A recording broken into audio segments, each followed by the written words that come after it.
سلام دوستانو. یوه دوست لیکلی دی، نه پوهیم چې خورکۍ ده که ورور ده. وایي سلام استاد، څه موده کېږي چې فکر کوم زموږ ژوند ورانېږي. نه پوهېږم څه وکړم. زما د واده کمه موده کېږي، خو یوه لویه ویره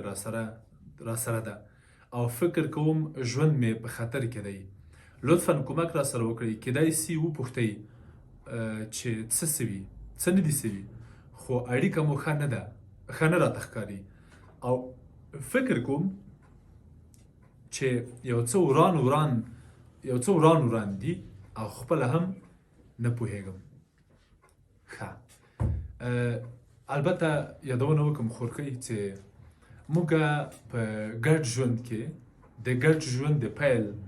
یا په ګډ ژوند کې د پیل په درشل کې له بده مرغه دوه حالتو سره مخامخ کیږو.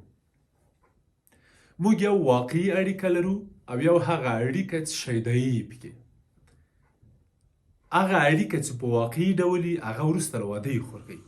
یعنی تاسو له واده وروسته یو واقعي اړیکه پیلوئ. اما هغه چې مخکې له واده په اصطلاح د دوستۍ دوراني، د نامزدۍ دوراني، د کوژدنې دوراني یا د آشنایي او د تحقیق پروسه تاسو صرف د یو چا په اړوند اورېدلي او نور هیڅ معلومات نه لري. په داسې وضعیت کې موږ دغه فضا ته د ارواپوهنې له نظره شیدایي وایو، یعنی د جنون دوره وایو، د مستۍ. په دې دوره کې کس ډېر فکر نه کوي چې مقابل لوري څه عیب لري، اړیکه څه ده، ژوند څه ده، میرمن څه ده، خاوند څه ده، آینده څه ده، تېروتنې څه دي او ښېګڼې څه دي. په دې وبره ډېر زموږ د قندهار د خلکو خبره سر نه خلاصي. بیا چې وروسته واده وسي، یو کوزده وسي، یو آرام اړیکې عادي سي، بیا مقابل لورو ته کله جلۍ ته او کله هلک ته دا حس پیدا کیږي، دا حس ورولاړیږي چې ښه آیا مینه همدا وه، ژوند همدا وه، دا دونه سریالونه، دا دونه ناولونه، دا دونه قصې چې کېږي، دا دونه شعرونه خلک وایي او وایي چې مینه ده او دا ده او دا ده، دا بوبله ټولې همدغه وه،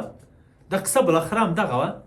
او دلته دی چې بیا له یو بحران، فکري بحران سره مخامخ کېږي. دغه وضعیت ته بیا موږ په ارواپوهنه کې فکري بحران وایو، یعنی ذهني کړکېچ.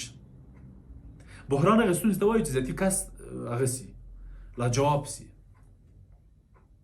ستونزې ډېرې سي، غټې سي، بحران ترې جوړ سي. په دغسې یو وضعیت کې زموږ خیال دایي، زموږ برداشتونه او زموږ د درملنې چارې ډېرې په دې مواردو ترسره کېږي چې موږ معمولا له خپلو تجاربو په اساس، البته ستا د ژوند او ستا په څه ولیدلی چې وران راته ښکاري ژوند مې، ستا د وران یا د تا د ژوند یا د راتلونکي اړیکې د ورانېدو هغه کوم جاج چې اخلي، د دې څو دلایل موږ په خپلو مراجعینو کې ولیدل. کیدای سي ستا په ژوند کې هم همدا مسله او موارد صدق وکړي، کیدای سي هم صدق ونه کړي، خو په هر حال دا چې ستاسو ستونزه موږ اړینه وګڼله چې موږ دا مسله په خواله رسنیو کې شریکه کړو او نورو دوستانو ته هم خیر ورسو، نو اجازه راکړه چې په همغه ډول چې ستاسو ستونزه عمومي ده او په اصطلاح جنرال حیثیت اخلي، زه هم تاسو ته یو څو عمومي مسایل له تاسو سره شریکم. کیدای سي په یو څو مواردو کې ستاسو ژوند صدق وکړي، کیدای سي یو څو موارد چې ما احساس کړه ستاسو ژوند ته اړوند یا ریلیټډ. ښه، په لومړي قدم کې خو اجازه راکړه ووایم چې د عیبونو لټول دې شروع کړي خورې، یعنی ضربین در اخیستی ده او د خاوند مور، د خاوند کلتور، د خاوند مذهب، د خاوند اقتصاد، د خاوند قد، د خاوند پاکی، د خاوند چټل پرستی هر هغه څه چې ستا خاوند لري، دغه دوربین یا دغه ضربین یا دغه په اصطلاح ژور او عمیق لید چې تا اوس پیدا کړی، دا د کاش له واده نه، له کوزدې نه مخکې پیدا کړی وای او هماغه وخت د تصمیم نیولی وای چې له دغسې یو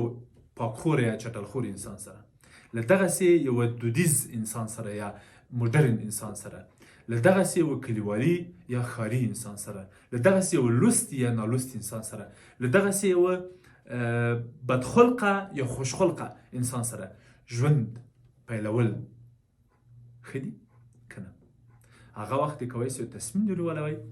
یا د دا ژوند پیل کړی وی او یا دې هم نوی پیل کړی په هر حال اوس د عیب لټول بند ته اوس د عیبونو د لټون حق نه لرې ته اوس کولی سي د عیبونو د زغملو او د عیبونو د لاملونو په داستان پسې راپورته سي اول عیبونه پیدا کړه بیا لاملونه پیدا کړه بیا وګوره چې څومره ورسره سازګاره کیدی سي څومره ورسره کولی سي ډیل وکړې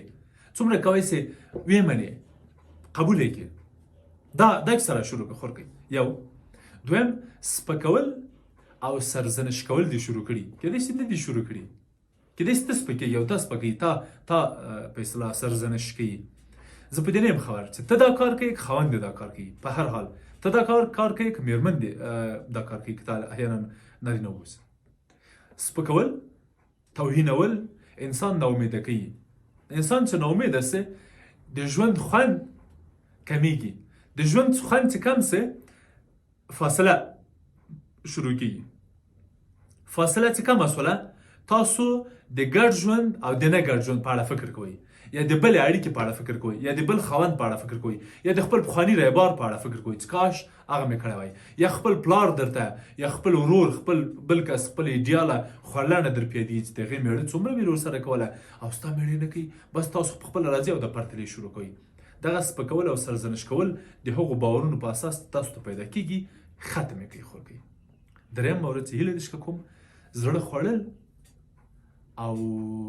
په ټوله کې د زړه خوړل یا زړه خوړنې مسایل هغه چې ستا زړه خوري او مسایل لرې کړه کیدای سي مسله نه وي کیدای سي هماغه ډول چې ته ویلې ورته تاسو دلته ویلي زما د واده کمه موده کېږي خو یوه لویه ویره راسره ده او فکر کوم چې ژوند کې لطفا کومک راسره وکړي کومه مسله ده خو نه پوهېږم چې مسله څه ده له دې معلومیږي چې ستونزه نشته صرف زړه خوري زړه مه خوره خور کوي ټول هر څه به خدای اسانه کړي خدای ته وسپاره هیر که له حال نه خوند واخله او راتلونکي خدای پاک ته پرېږده لږ هوښیاري لږ تدابیر لږ لوست لږ مشوره دغسې پوښتنې نور خپرونې زموږ تعقیب کړه د نورو ارواپوهانو تعقیب کړه کتابونه ولوله کومک ترسره کوي څلورم وړاندیز چې تاسو ته غواړم وکړم هغه د شکایتونو د خوري نوې ناوې او معمولا هغه نجونې چې نوې واده کوي او په یو کور ننوځي او په یو کور کې کلونه یو هلک او یو مور یا خویندو یې پلار ژوند کړی دوی راځي او دا ناوې بس ذاتي شکایتونه شروع کړي چې مور دې داسې ده خور دې داسې ده ورور دې داسې ده ته داسې یو په هغه داسې ده پلانی داسې ده تاسو نظافت نه مراعات وایه تاسو ډیګ جیګ غږیږئ تاسو ناوخته له خوبه راویښیږئ تاسو ناوخته ډوډۍ خورئ دغه کیسې خوسې که خورئ دوی همداسې خوشحاله دي او بل تا ته به بده ښکارېږي خاوند ته د مور ده او ته پوهېږي چې د افغانستان ډېری نارینه د میندو بچي دي یعنې د ریزو په خبره بچي ممي دي د عادي بچي دي په داسې وضعیت کې چې دوی دومره وابستګي سره لري او ته له بله کور راغلی او شپږو میاشتې نه دي وتلي او داستانونه نیوکې دې شروع کړي دي دا د دې لامل ګرځي چې خواښې دي او اندرایندې دي او لیورونه دي خسر دي او نور د کورنۍ اړوند غړي ځان د دښمن کې او هغوی هم په تا پسې پیسې راپورته کړي او ډېر زر دې یا ورکه کړي یا سپکه کړي دا داستان هم خوسې که خور کوي کیدای سي ستا په ژوند کې دا مسایل نه وي خو احیانا که داسې وي وروستی مورد چې غواړم پیشنهاد کوم تاسو ته تهدید ده تنبیه ده او کنټرول ده تهدید مه کوه خور کوي خاوند مه تهدیدوه تنبیه کوه یې مه کومه جزا یې مه ورکوه او بل که احیانا د مورۍ یا د معلمۍ احساس درځي چې خپل خاوند دې جوړ کړي یا د خپل خاوند کورنۍ دې جوړه کړي خپله 80 کلنه 80 کلنه خواښې دې اصلاح کړي 90 کلن بوډا خسر دې اصلاح کړي او لارې وروښیې یا د لیورونه لارې ته راوړې دا معلمي دې خوسې که خورې کوي دا مورولي دې خوسې که خپل خاوند سره د اړیکه جوړه که خپل اصلي ژوند ته دې وروګرځه خپل لومړیتوبونه درک که او خپل خاوند هم مه کنټرولوه زه فکر کوم چې ستا ژوند به په دغو مواردو ډېر خوږ او ډېر شیرین سي له هیڅ شي مه ډارېږه هیڅ ستونزه نه پېښېږي دغه موارد ترسره کړه ډېرې مسلې به دې حل سي دوستانو که تاسو هم کومه پوښتنه لرئ له موږ سره په کامنټ کې شریک کړئ موږ به په راروانو خپرونو کې رڼا پرې واچوو مننه